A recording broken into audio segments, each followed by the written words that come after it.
تبارک تعالیٰ، میں نے یہ جو کچھ اشارے کیے، قرآن نے متعدد مقامات پر کہا وَإِيَّايَ فَارْهَبُونَ وَإِيَّايَ فَاتَّقُونَ، اللہ تعالیٰ نے کہا مجھ سے ہی ڈرو، مجھ سے ہی، میری ہی وَإِيَّا کہ میری ہی خشیت اور خوف اختیار کرو۔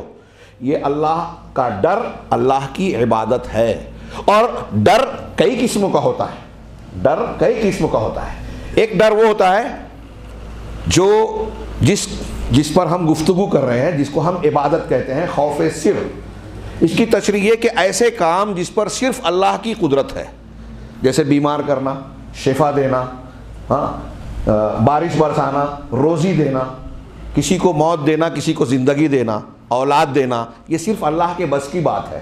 ایسے معاملات میں اگر کوئی شخص اللہ کے علاوہ کسی مخلوق سے، کسی انسان سے یا کسی اور چیز سے، مخلوق سے خوف رکھے کہ اگر میں نے ایسا کیا تو وہ مجھے موت دے دے گا، وہ میری روزی تنگ کر دے گا، وہ میرے لیے زندگی اجیرن بنا دے گا، مجھ پر تنگی نافذ کر دے گا، اس طرح کا ڈر اگر کسی مخلوق سے ہو تو یہ خوف سر ہے، اور یہی شرک ہے، شرک اکبر ہے۔ اگر ایسا خوف کسی بھی مخلوق سے ہوگا تو شرک اکبر ہوگا۔ ایسے خوف میں، ایسے شرک میں مبتلا انسان اسلام سے خارج ہو جائے گا، وہ روزانہ 1000 مرتبہ لا الہ الا اللہ کیوں نہ پڑھے۔ یہ خوف اگر دل میں ہے، آج یہ خوف مسلمان کہلانے والے طبقوں میں اولیاء، صالحین، بزرگوں، تعزیہ، فلاں اور فلاں کے بارے میں پایا جاتا ہے۔ اہل تصوف کے یہاں اللہ سے زیادہ بزرگان دین کا خوف ہے۔ ہاں، ہمارے یہاں آپ سنتے ہوں گے کہ تعزیہ بنا رہے ہیں، نہیں بنائیں گے تو ہمارے گھر میں کوئی بچے کی موت ہو جائے گی، ایسی مصیبت آ جائے گی، بیماری آ جائے گی، کاروبار تباہ ہو جائے گا۔ اس قسم کا خوف اگر آپ کسی بھی مخلوق سے، کوئی بھی بزرگ ہو، رکھتے ہیں تو یہ شرک اکبر ہے۔ یہ ڈر صرف اور صرف اللہ کے لیے ہونا چاہیے۔ یہی اللہ کا ڈر جو ہمارا موضوع ہے۔ دوسرا ایک ڈر یہ ہوتا ہے کہ اندھا آدمی جو ہے ایک چیز جانتا ہے کہ یہ نیکی کا کام ہے، امر بالمعروف نہی عن المنکر، یہ اچھائی، یہ سچائی ہے، یہ قرآن و حدیث کی تعلیم ہے، لیکن اگر میں اسے بیان کروں گا تو لوگ ناراض ہو جائیں گے، لوگ مخالفت کریں گے، مسلک کی مخالفت، ٹی وی چینل پر ہم یہ بات کہیں گے تو دوسرے لوگوں میں میسج جائے گا کہ ارے یہ پکا مسلمان ہے۔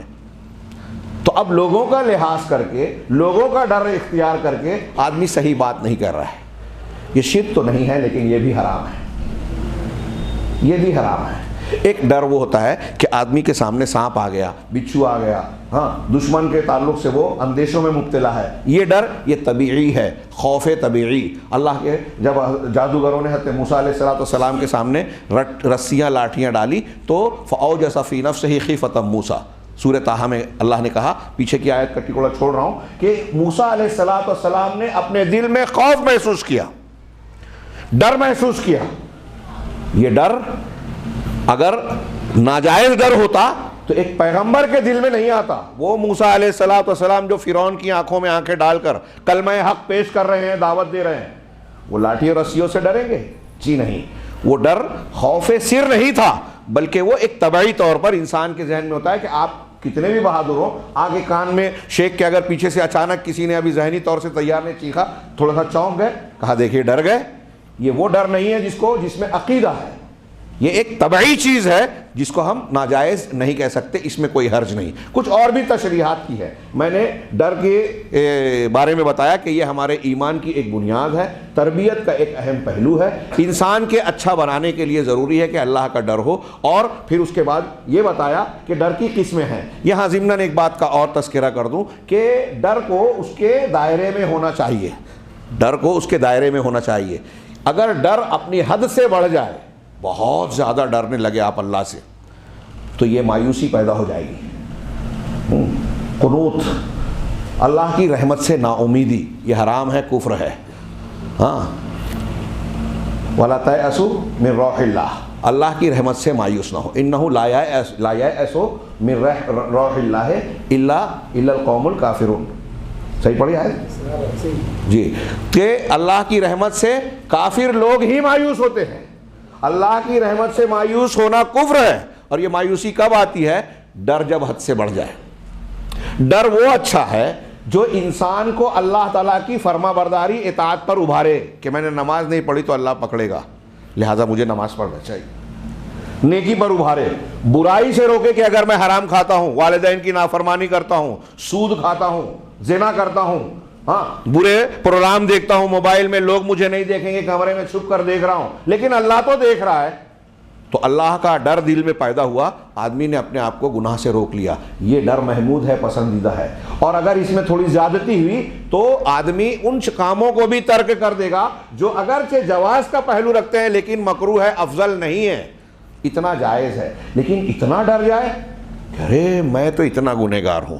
جب قیامت کے دن انبیاء کرام کا یہ حال ہوگا کہ نفسی نفسی نفسی نفسی کہیں گے، حضرت آدم علیہ السلام، حضرت نوح علیہ السلام، حضرت ابراہیم جیسے لوگ معذرت کریں گے سفارش کرنے سے، ہاں باپ بیٹے سے، بھائی بھائی سے، بیوی شوہر ایک دوسرے سے دور بھاگیں گے، یہ جب منظر ہوگا تو میری کیا حیثیت، میں نے تو اتنا گناہ کیا۔ اب یہ سوچ کر بندہ یہ سوچے کہ میں تو اتنا گنہگار ہوں، میری بخشش کا سوال ہی نہیں، لہٰذا اگر آخرت میں تو ہم کو عذاب بھگتنا ہی ہے، اب یہاں ہم نے 2-4 گناہ کیے ہیں تو بڑا گناہ کر لے میں، گندگی کھانی ہے تو چمچے سے نہیں بڑے ڈونگے سے کھائیں، یہ کچھ لوگ بولتے ہیں ہمارے یہاں، جہاں چھپن وہاں گپن، یہ مایوسی کا پہلو جو ہے یہ حرام ہے، ناجائز ہے۔ اللہ رب العزت کی شان رحمت مغفرت تو یہ ہے کہ اللہ تبارک و تعالیٰ نے 99 قتل کرنے والا جس نے بعد میں 100 کر دیا، آپ وہ واقعہ بخاری کا جانتے ہیں کہ مغفرت کی تلاش میں نکلا، ایک راہب سے پوچھا، عالم نہیں تھا، ہاں میں ایک لفظ استعمال کرتے کرتے رک جا رہا ہوں، ہاں اس زمانے کے اعتبار سے یہ کہہ لیجئے کہ برا نہ مانے برادر تھا، اس سے سوال کیا کہ میری بخشش ہوگی کہ نہیں 99 قتل کیے؟ کہا 99 قتل نہیں، معافی نہیں ہے۔ تو کہا جب وہی میں نے کہا نا جہاں چھپن وہاں گپن، چمچے کی بجائے ڈونگا، تو اس نے کہا کہ جب جانا ہی ہے جہنم میں 99 کے بجائے تو 100، اس کو بھی مار دیا۔ ہاں پھر ایک عالم کے پاس گیا، اس نے کہا کہ نہیں، اللہ کی رحمت انسان اور بندے کے کتنے بھی گناہ ہو جائے ان سے وسیع ہے، تو نیک لوگوں کی بستی میں جا، دل سے سچی توبہ کر، اللہ معاف کر سکتا ہے، معاف کر دے گا۔ اور واقعہ ہم جانتے ہیں کہ اس کی راستے میں موت ہوئی، رحمت اور عذاب کے فرشتے دونوں آئے، اللہ کی طرف سے حکم ہوا کہ جس بستی سے زیادہ قریب ہو اس میں ان کا شمار ہو، ایک بالشت زیادہ وہ نیک لوگوں کی بستی سے قریب تھا، اللہ نے اس کی بخشش کر دی۔ ایسے اور بھی میں مثالیں اور واقعات پیش کر سکتا ہوں، آپ اور ہم جانتے ہیں۔ تو اللہ کی رحمت اتنی وسیع ہے کہ اللہ نے خود فرمایا قل یا عبادی الذین اسرفوا علی انفسہم، ہاں اے میرے وہ بندو جنہوں نے اپنے آپ پر اسراف کیا ہے، حد سے تجاوز کیا ہے، لا تقنطوا من رحمت اللہ، اللہ کی رحمت سے مایوس نہ ہو جاؤ، ان اللہ یغفر الذنوب جميعا، اللہ تمام گناہوں کو معاف کر دیتا ہے۔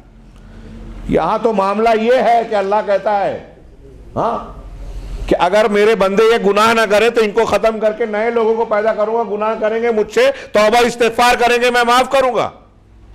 اللہ کو توبہ بہت پسند ہے، وہ غفار ہے، تواب ہے، قابل التوب، غافر الذنب ہے، اس کی یہ شان ہے، یہی اللہ کی پہچان سے یہ سارے دروازے کھلتے ہیں، اللہ کی معرفت آتی ہے۔ تو اللہ کے خوف کے ساتھ اس کی امید بھی ضروری ہے، اگر خوف ہی خوف ہو تو امید مر جائے گی، مایوس